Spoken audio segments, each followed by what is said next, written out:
I'm having a few cats I know from over there and getting some bud. And in the transition of it, I'm ear hustling. Ear hustling me, you know, got my antennas up. And the Baby Lokes is in the parking lot I'm in. I'm in this particular parking lot called Dust Town. And I'm going to get some weed from my partner Chocolate, man, Choc over there. And as I'm going to get my bud, I hear him talking about the hot boys.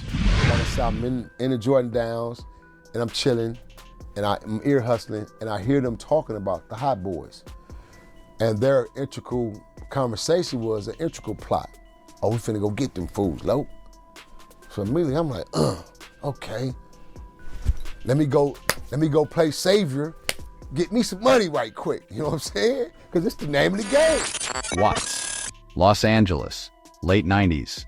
A record store on 103rd Street called VIP, tucked between a taco stand and a laundromat, across from the elementary school.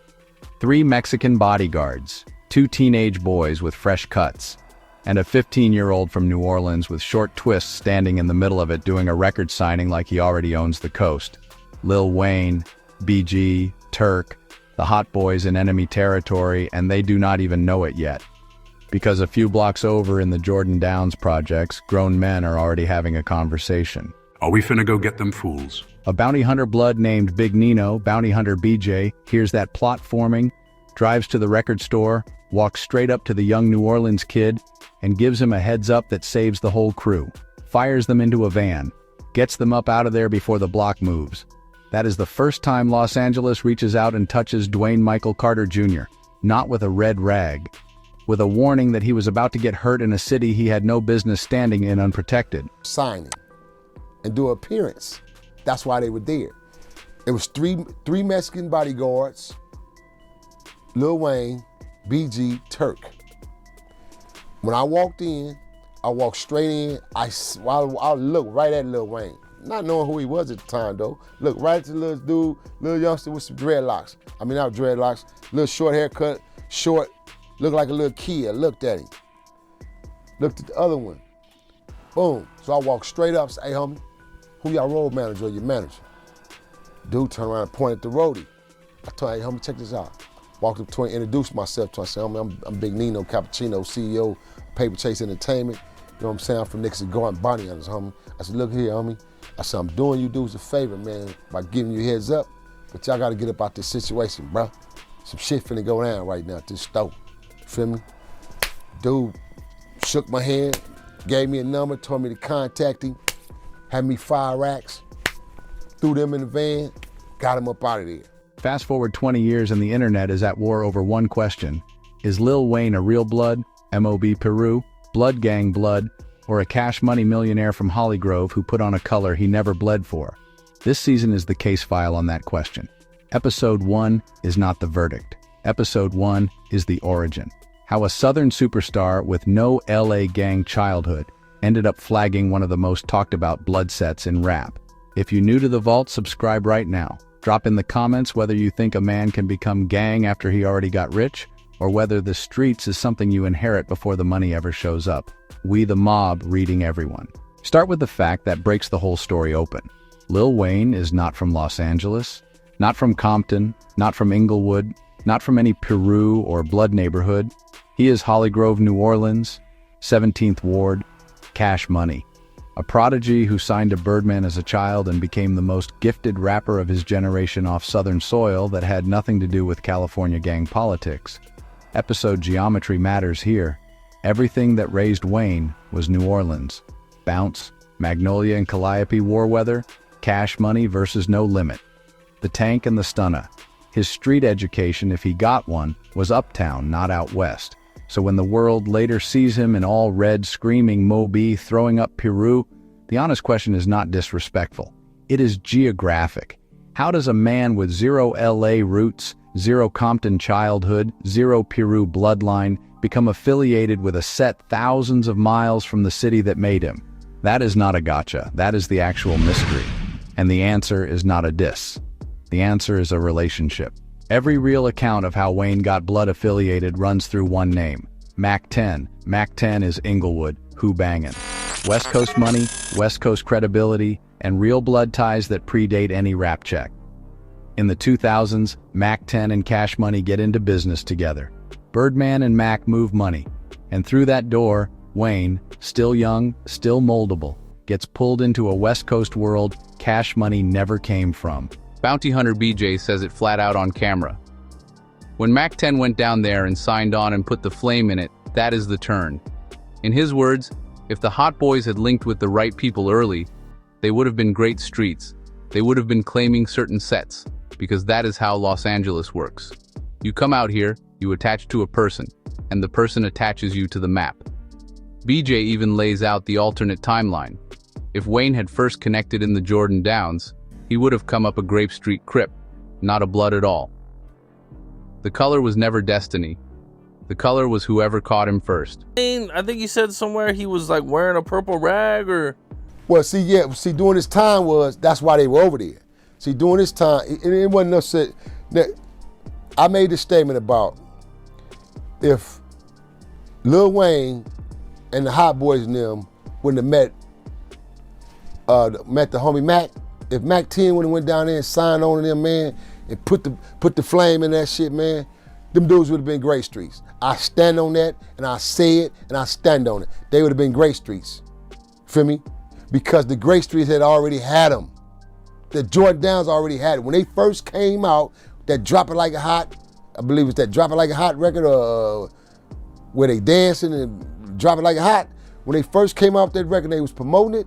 Man, they did a concert in the Jordan Downs, but they ain't never come to the Knicks. They went to the Jordans first. And when they went to the Jordans, because the Piru squad was some of the hottest rappers at the time. And Dro was one of the hot rappers out of the projects. So I know what the fuck I'm talking about. And Dro was hollering at them niggas and fucking with them. Dro was signed to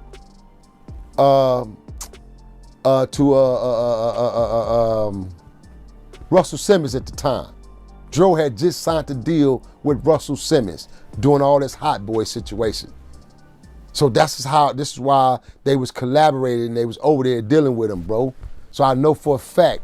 And I'm saying this based on, that's just like if the Hot Boys was over in the Nixon Garden, they was fucking with us. Eventually they gonna become bounty hunters.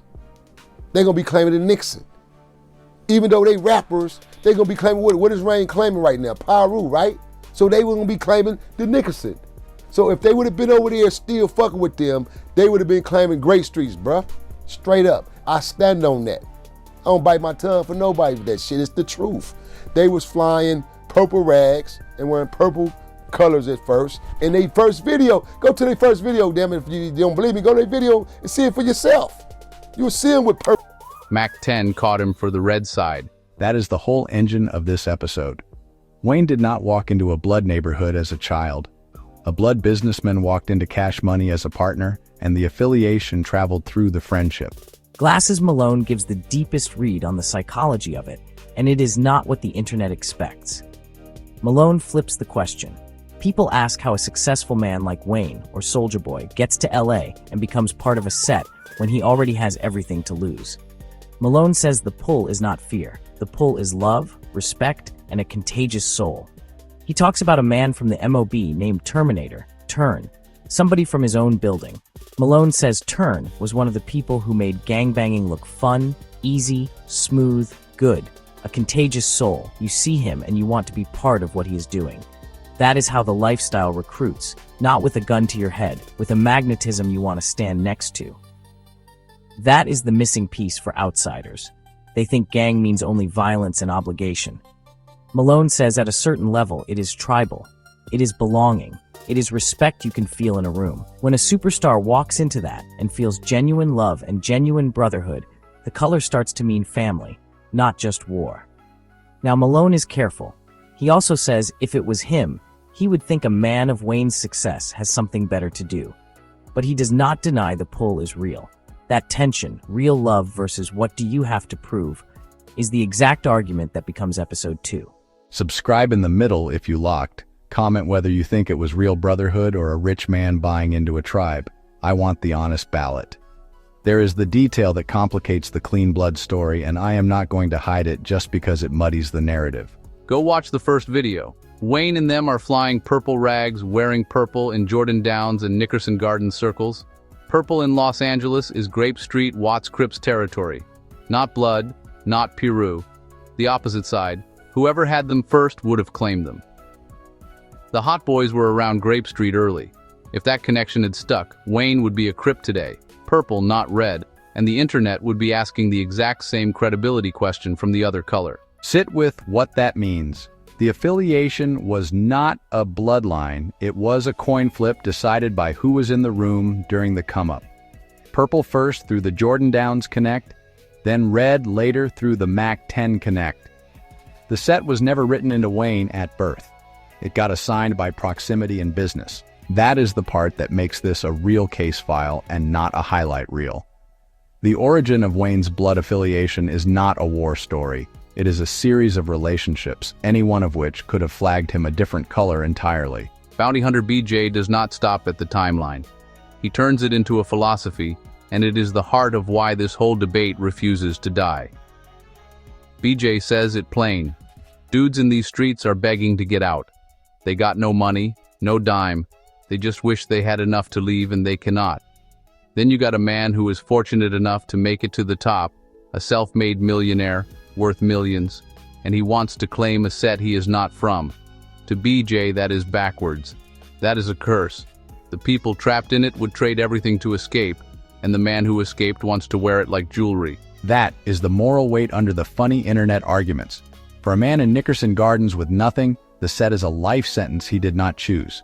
For a superstar, the same set can look like a costume he chose for credibility. Same red rag. Two completely different prices. I am from Nashville, TN. I done watched men who could not buy their way out of a neighborhood look sideways at somebody who could leave and chose to keep flagging anyway. It does not always land as love. Sometimes it lands as disrespect to the one still stuck paying full price for the same color.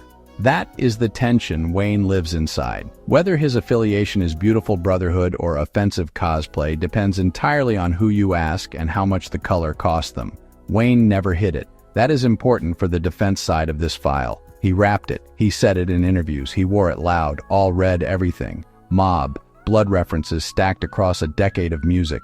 He tatted it into his story and never once acted like it was a secret marketing gimmick to be denied later.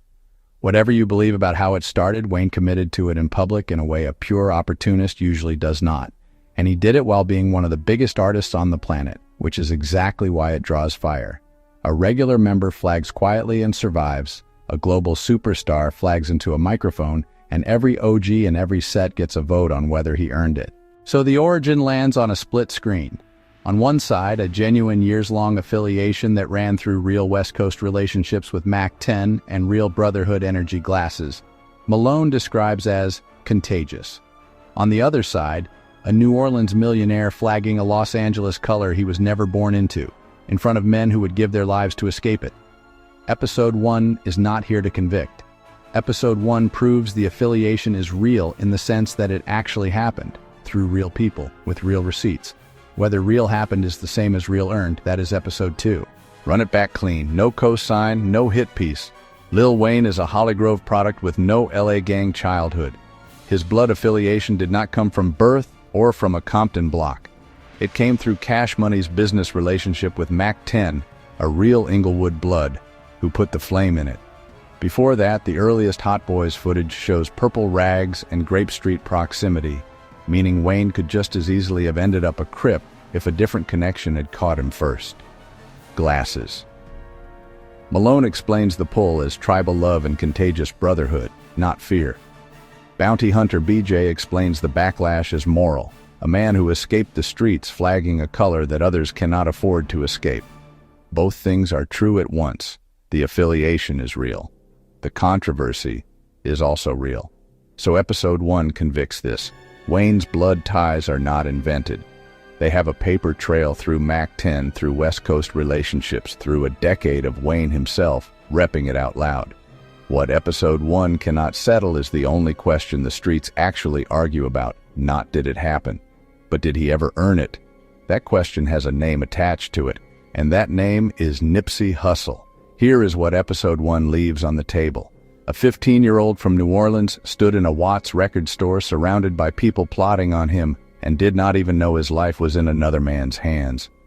A blood named BJ decided that day to save him instead of let the block eat him. That kindness, ironically, is part of how Wayne learned Los Angeles could love him back. Then business did the rest. Mack 10 walks into Cash Money, and a Southern prodigy inherits a West Coast color through a handshake between grown men making money. Somewhere in there, the color stops being business and starts feeling like family. Glasses. Malone says that pull is real, contagious, tribal, something you see and want to be part of. But BJ says the other truth just as loud. There are men in Nickerson Gardens right now who would trade their whole life for the money Wayne has, and they are stuck wearing the same rag he can take off and put on for a video. That is the wound under the whole debate. The color is a costume for the one who made it, and a coffin for the ones who did not. I am from Nashville, TN. I done seen both men, the one who would die to leave and the one who left and came back to flag it anyway. I do not think either one is lying about what the color means to them. I think they are just paying two completely different prices for the same red. WeTheMob. Subscribe if you rode the full origin file. Like it so a twin who only knows Wayne from the radio learns the record store, the purple rags, and the Mack 10 flame under the red. Like guys like Soulja Boy, where they're already successful and then come to LA and then they become affiliated or a part of a certain group or whatever. What's your perspective on that? I don't know. I would think you had something better to do, but so what the fuck do I know? But then how does somebody like Wayne become affiliated with something like that? Easy. You meet Term from the mob, and Term show you the culture, and you see how much love, you see how much respect. You know, Term a person? Oh. So Terminator is a person from the mob. Oh, okay. Really good dude. East side, my partner, feel me? And he's from MOBPiru. And if you see Term is like one of the people that make gangbanging look fun, easy, and smooth. He make it look entirely too easy. And he's a very contagious soul. I mean, if you see him, you want to be a part of what he's doing. That's how kind of person he is. Wax Star, I used to roll with Chuck, that, you know, a lot of them people, they have contagious souls. You know what I'm saying? And you want to be a part of what they're doing because they make it look so easy and smooth and cold and good. They make it look good. And it's a lifestyle and it's a respect thing, you know. It's very tribal, man. It's very tribal. It's something to be a part of. It's something that you see and to be a part of. But how do I feel about Soulja Boy doing it? I mean, I would think he got something better to do, but shit, what do I know? I mean, Yeah. if he like it, I love it for him. Yeah. I think he tripping, but shit, I think he could do 1,000 things better than this. Yeah. Go be a Mason or something, nigga. Like, Yeah. get out of jail for free. Yeah. Feel me? Something. They got cooler organizations. So there's something that's interesting. Comment the piece that sat on you. 15-year-old Wayne and Watts. The purple first video. Or BJ calling it a curse. Episode 2 is the credibility war. Nipsey Hussle. The county tank test. And the question of whether Wayne ever put in the work.